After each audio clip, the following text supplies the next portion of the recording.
Hey guys, it has come that time for this video. We are talking about the worst of the worst makeup products I have tried in the year 2021.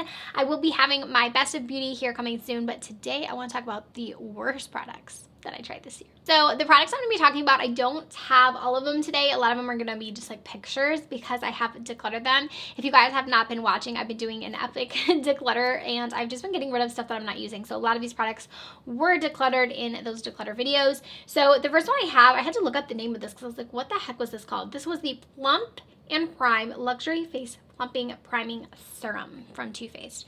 This was bad, bad. The reason I hated it so much is because it pilled on my skin no matter what I did, Nothing I did helped. It always pilled. I probably tried it a good solid like 6 times, 7 times because I was like, can't be like, it has to be something I'm mixing it with, it has to be the foundation, it has to be the primer, it has to be the moisturizer.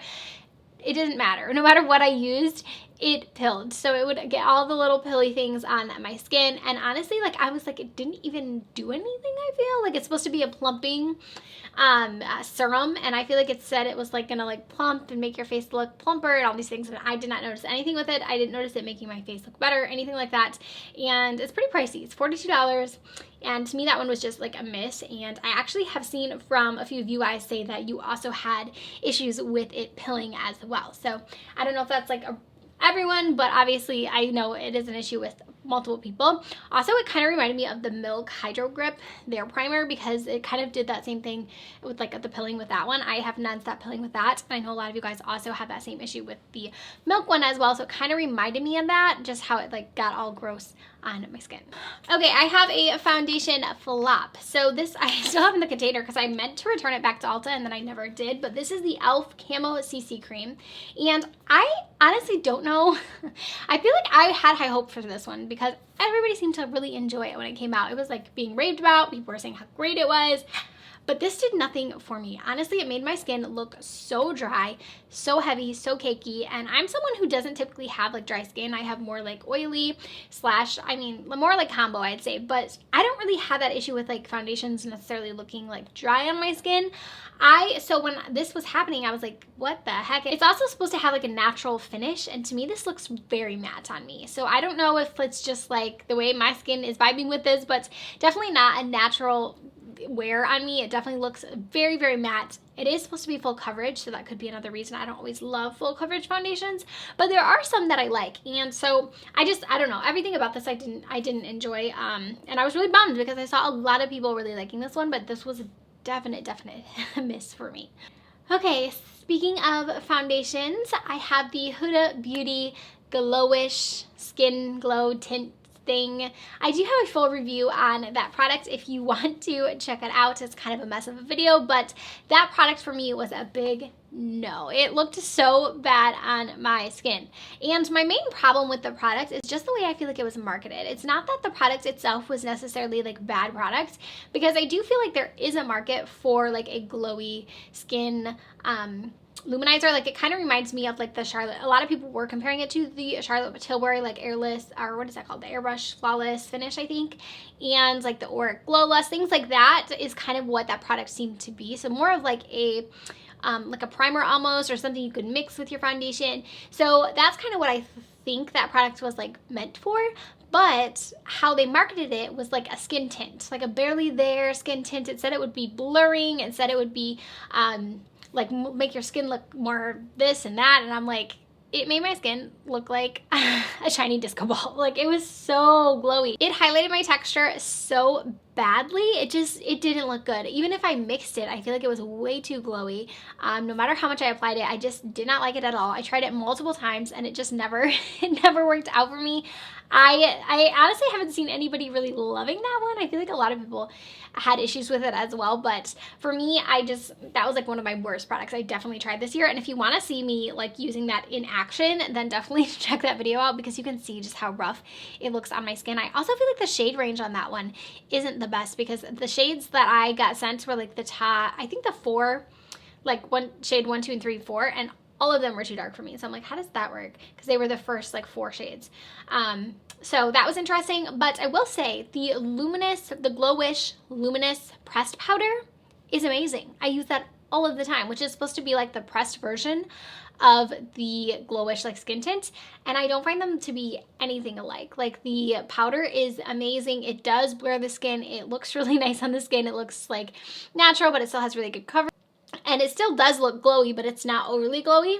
And the skin tint is just like complete like disco ball. So I'm not really sure the disconnect between the two products, but I would stay clear of that one. Unless if you have super dry skin and you want like a really, really glowy base, then maybe you'll like it. But for me, with like any sort of anything on your face, it's going to emphasize it so much. So I really don't have many eyeshadow palette fails. I did put one in here just because I was trying to think of like an eyeshadow palette that I like didn't love, and the one that came to mind was the Simpsons collection. So they did a collaboration with Makeup Revolution, and there was a whole really, really large collection. I did do also a full review on that, and there was like primers, there was skincare products, lip products, there was a face palette, brushes, there was a whole collection. And for me, the biggest flop was that eyeshadow palette. There was actually quite a few. There was 2 mini ones and then a full-size one. I'm referring to the full-size one. You can see in the video I really struggled with blending with that palette. It was really, really patchy, and I did try it again one other time after that, and it's still, I couldn't get these shadows to blend. And then also they were like disappearing, which I only have happened, I feel like, with like, I don't want to say like cheaper eyeshadow palettes, but it kind of reminds me of that, like something you would try and like maybe you didn't apply an eye base or something, I don't know. But like by the end of the day, the shadow was like literally gone off my eyes. Like it was disappearing as I was even blending it too. So I just think that was a miss. I think that Makeup Revolution has my favorite eyeshadow formula. I honestly haven't really tried any of their larger like collab palettes that I like, the ones that like fold out. I had the Nightmare Before Christmas one too, and that one I didn't like either. So I actually think they excel a little bit better in their smaller palettes. I know I have like their donut one and like their hamburger palette. I think those are really good quality. So I think you just kind of have to get maybe, also their tin packaging ones are good. I don't know what it is about the collabs, but for some reason I feel like they like do a lesser quality with those, and those just aren't my favorites. I mean, I could make them work, but I don't have to choose them. So for that reason, I think that they are one of the worst products that I've tried. Okay, this next product was definitely a TikTok impulse. I need product because it was going so viral on TikTok, and I was like, I need this. It's gonna be so good. So I went out to Ulta and I got it, and I know this was sold out like everywhere, and I did pick a shade that like wasn't my favorite shade because it's all they had, but I really wanted to try the formula. So these are the Shine Loud High Shine lip colors from NYX, and so here's the thing. This product, I feel like for what it's marketed as, I don't like it for. So it's saying it's like a long wear lip gloss, and I don't think that that's true. It's essentially just a liquid lipstick, I feel, with like a top coat. Like, who remembers those ones from CoverGirl, I think it was, who had like, they had like a matte lip on one side and then it was like a shine after that you applied. That's pretty much all this product is. And I was under the assumption just from like the TikToks that this was like a long wearing lip gloss formula. So like it was a gloss and it was saying that it doesn't transfer and it's like long wearing, and that's just not the case. The actual base of the lip doesn't transfer, but the actual like top that you put over it to make it glossy, that does transfer, and it doesn't last all day. So it's just the bottom layer, which is the liquid lipstick part of it, that does stay. So for me, I was like, then it's just a liquid lipstick with a gloss over top. Like, I would do the same thing with any of my lip products. It just wasn't anything special, and I was really just disappointed in it because I wanted it so badly, and I finally got my hands on it, and then it was just such a disappointment because it was not what it claims to be. I don't know if the actual description of that is what it says, but I just feel like, yeah. So, okay, I want to look at this. So it says, meet our first ultra pigmented high shine lip color with up to 16 hours of wear, transfer. It says it's transfer proof, light, and it offers a glossy non-stick shine finish. Yeah, that's just like what I don't think happened with that at all. I just, like I said, it's like a liquid lipstick. It was quite drying too on the lips. So it wasn't even like a good liquid lipstick formula. So yeah, that was just a miss for me, and it was like a huge disappointment. And those are kind of pricey. It was like $12, and I know that's not like super expensive, but for like a NYX like lip product, I was like, wouldn't those used to be like $6 or $7? And it was like $12. One product that I do actually still have is this Cheek Heat. This is from the brand Maybelline, and this was another miss for me. So this is the Sheer Gel Cream Blush. And I honestly just like don't understand this product. So let me put a little out so you guys can see it. So it's supposed to be like a gel consistency. And the problem I have with this is it's quite sheer, like it says, so like a sheer wash, right? But this does not mix well with anything I put on over top of it or underneath it. So I'll kind of show you guys the consistency here so you can kind of see it there. So if I put this on underneath my, like before foundation, you can't see it, like it's too sheer, okay? So if I put this on over top of my foundation, it completely removes it, like completely, like just takes it off. So I'm like, I don't really understand this product, unless if you're like not wearing makeup at all. Like, do you see how I like blend it? Like there's nothing there anymore. Unless if you're not wearing makeup at all, and you just want like that little something on your cheeks, I feel like that's the only way I could see anyone like being able to use this. I'm sure there are some people that have, you know, found it better to work with, I'm sure. But for me, I can't figure out how to use this product. I want to like it because there were a lot of really cool shades in it, but for me, it doesn't work. And I feel like the idea of like a gel, you know, cream product sounds really great, and I have been getting in more to cream products. You guys will see that with my favorites video, but it just doesn't make sense to me how it's so sheer, and also how it lifts the foundation and everything. I just don't know how else you are supposed to apply this. Okay, and then the very last product that I have for you is actually a hair care product, and it is up in my shower, but I absolutely hate this product, and every single time I take a shower, I'm like, why is this in here? Because I do not want to use it, and I do not want to accidentally use it, because I've used it one too many times. It is from Moroccan Oil, and it is their mask, their hair mask, their hydrating hair mask, I believe it's called.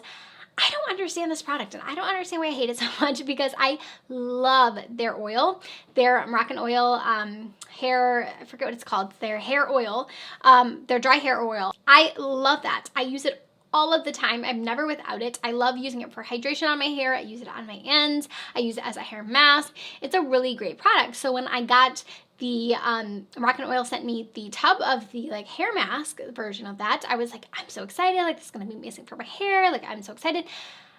Yeah, no, I tried it, and it's so incredibly drying, which is so surprising because it says it's like a hydrating mask. It is so drying on my hair. I swear every single time I get out of the shower after using it, my hair like literally feels like straw. I'm like, what the heck? And it took me a while to figure out what it was, because it kept happening. Like my hair kept feeling like that. And I'm like, what did I do differently? Like it didn't make sense to me. And then I realized it's the mask you're using, because I think I used it 3 or probably 4 times, honestly.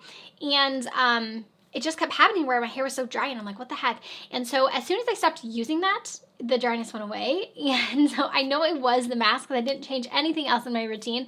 So that is really the only thing that could have been doing that, which again, it was just kind of weird and disappointing at the same time, because it shouldn't have happened that way, because it is a hydrating mask, but something about it just dried my hair right up. I don't know if my hair just doesn't like it or what, but I do so well with the oil that I couldn't believe that one. So that was another miss for me, but that was the last one that I actually have. I don't have a ton this year. I was actually pretty happy with that. I feel like I was pretty happy with most of the products that I tried this year. If there were, of course, some products that, you know, weren't my favorite, that I wasn't like in love with, but I don't think there was anything else like that was worthy enough to be on the worst list. So this is just the worst of the worst that I did try. Make sure to subscribe so you do not miss when I do my best of beauty video. I have some amazing products that I tried that I really, really loved this year as well. So thank you as always for watching, and I'll see you very soon with a brand new video. Bye.